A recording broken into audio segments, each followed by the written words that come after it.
Halo sahabat YouTuber, apa kabar? Saya doakan semoga semua, apapun agamanya, laki-laki atau perempuan, dimanapun berada, semua dalam kelimpahan kebaikan dan semua dalam kelimpahan keberkahan. Amin. Jadi untuk video kisah nyata kali ini terjadi baru-baru ini dan terjadi di Sumatera Utara, teman-teman.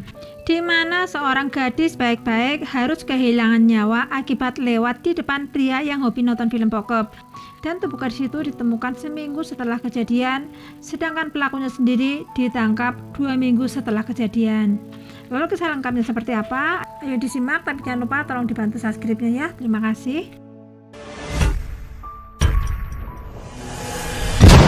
Septi Andasari adalah gadis berusia 14 tahun, putri pasangan Ibu Lala dan Andi Mala. Alda adalah seorang siswi SMP Negeri 3 Tangkahan Durian, Kecamatan Berandan Barat, Kabupaten Langkat, Sumatera Utara.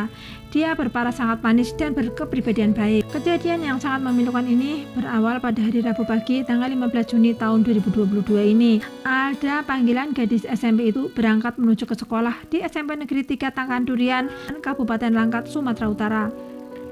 Semua normal-normal saja.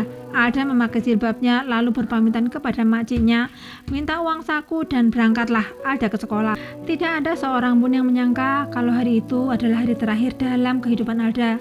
Sebab setelah itu dia tidak pernah pulang kembali ke rumah. Ditunggu sampai sore, malam, hingga pagi keesokan harinya Alda tidak pulang.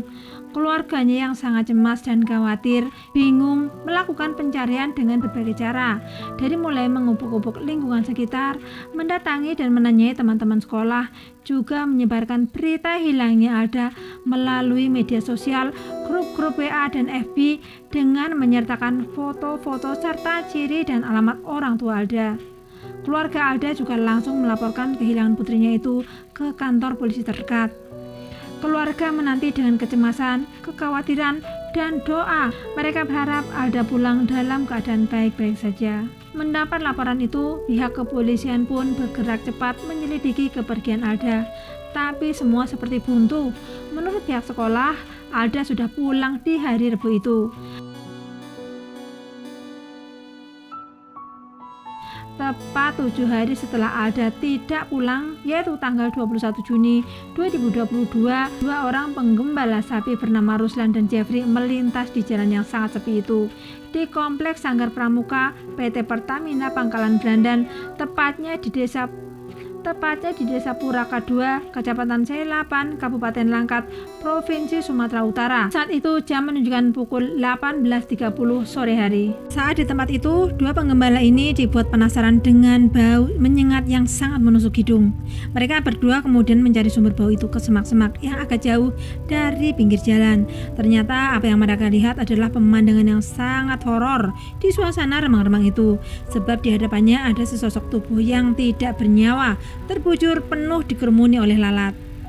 Penemuan itu pun langsung dilaporkan kepada aparat desa dan diteruskan ke pihak kepolisian setempat. Aparat yang berwajib yang mendapatkan laporan itu pun langsung datang untuk melakukan evakuasi dan identifikasi.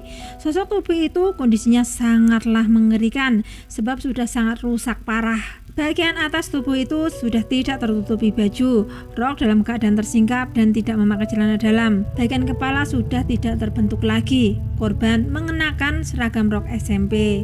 Saat polisi melakukan olah tempat kejadian perkara, di dekat tubuh itu juga ditemukan pecahan batu serta batu bata, dan diduga batu-batu itu adalah alat yang dipakai untuk menghilangkan nyawa si korban. Di pinggir parit yang tidak jauh dari lokasi tubuh korban, polisi menemukan satu ikat rambut dan sebuah jilbab putih. Tubuh korban pun dievakuasi ke Rumah Sakit Bayangkara Medan untuk dilakukan pemeriksaan lebih lanjut. Penemuan itu sontak membuat geger warga sekitar lokasi, sebab kemungkinan besar korban adalah Alda Septi Andasari, gadis SMP yang sempat dilaporkan hilang oleh kedua orang tuanya seminggu sebelumnya. Berita itu pun terdengar oleh keluarga Alda.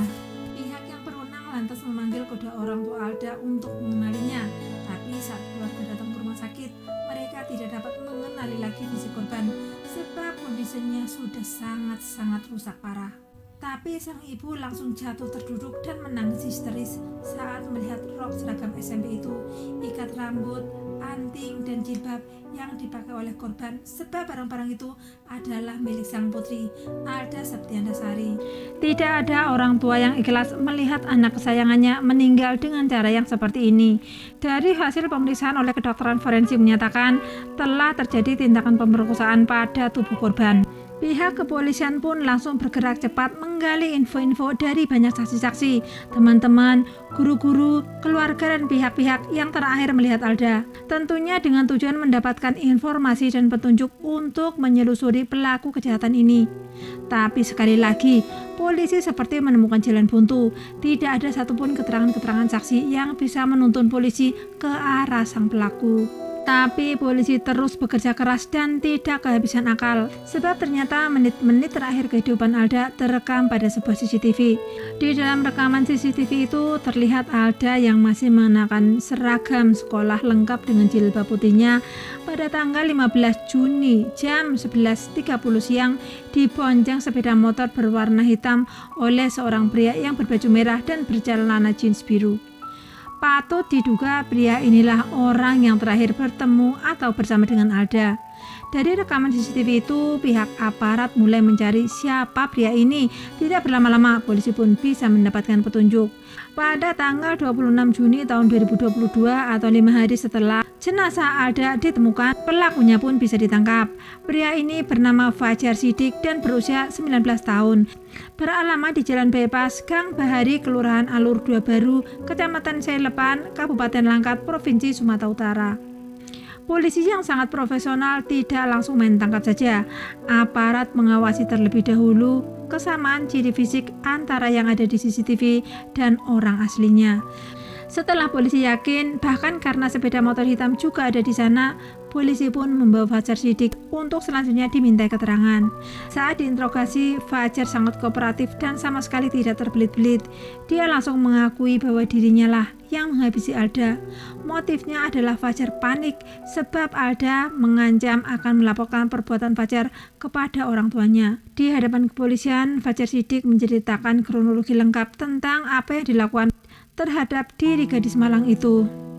Sebenarnya Fajar dan Alda tidak pernah saling mengenal sebelumnya, tapi sering ketemu atau melihat, sebab bengkel tempat Fajar bekerja berada di pinggir jalan yang dilalui oleh Alda tiap pergi ataupun pulang dari sekolah. Untuk beberapa kali mereka hanya saling melempar senyum saja, bahkan sama sekali belum tahu nama masing-masing.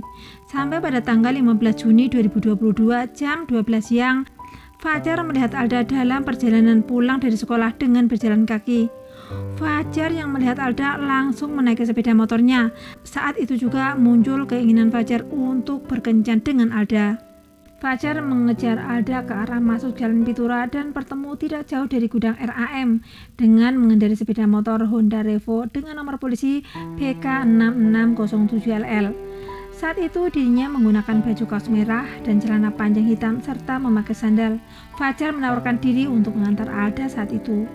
Alda yang mengira Fajar adalah orang baik-baik sama sekali tidak menaruh curiga. Dia mau saja dan duduk manis di boncengan sepeda motor. Fajar membawa Alda masuk areal bekas Sanggar Pramuka, Komplek Pertamina RU2 Pangkalan Brandan, Desa Puraka 2, Kecamatan Sailepan, lewat Jalan Pintas, Gang Bakti, Komplek Perumahan Pitura, lingkungan Tanah Rendah. Saat itulah Alda menanyakan, "Aku mau dibawa kemana?" tanya Alda. Fajar pun menjawab singkat, "Kita akan menuju lapangan golf Pertamina." Sesampainya di lokasi, Fajar memarkirkan sepeda motor dan mengajak Alda masuk lebih dalam ke area semak yang relatif lebih tinggi. Di tempat itu, Fajar mulai merayu Alda dan memaksa untuk mencium Alda. Namun ketika Fajar hendak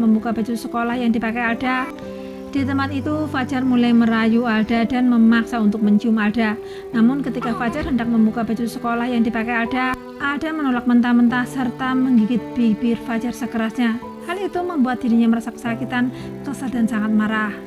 Kemudian Fajar memukul bagian kepala belakang Alda dengan tangan kosong yang mengakibatkan Alda pingsan seketika itu juga.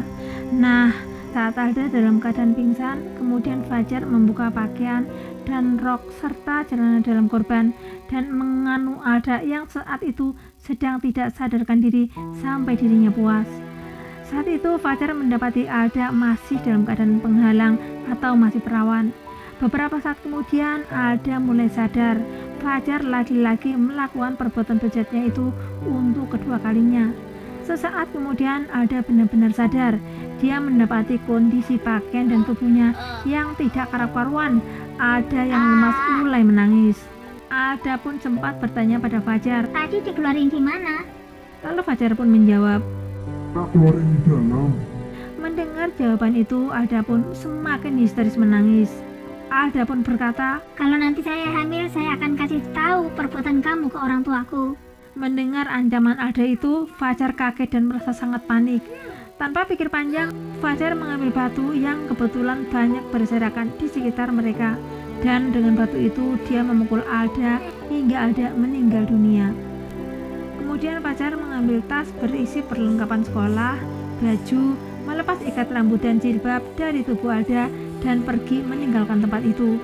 Tapi kemudian Fajar terpeleset hingga membuat sandalnya putus dan kakinya terluka. Jilbab dan ikat rambut pun dibuang begitu saja di tempat itu. Fajar kemudian membawa baju dan tas milik Alda ke rumah. Dan selanjutnya setelah malam hari, baju dan tas Alda dibuang di Sungai Babalan, Jalan Besitang, Kelurahan Alur 2 Baru, Kecamatan Jailapan, Langkat, Sumatera Utara.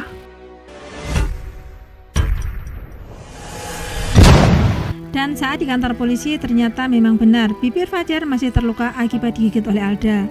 Atas perbuatannya itu, Fajar akan dijerat dengan pasal 338 Kitab Undang-Undang Hukum Pidana tentang pembunuhan, juga pasal 285 Kitab Undang-Undang Hukum Pidana tentang perkosaan, dan pastinya juga dia akan dijerat dengan Undang-Undang Perlindungan Anak karena korbannya adik Alda masih di bawah umur. Pelajaran dari kasus ini adalah mas-mas dan papa-papa yang suka nonton film bokep sebaiknya nyari istri saja, jangan korbankan anak orang lain. Oke teman-teman, sekian dulu untuk video kali ini. Jangan lupa like, komen, dan subscribe. Terima kasih.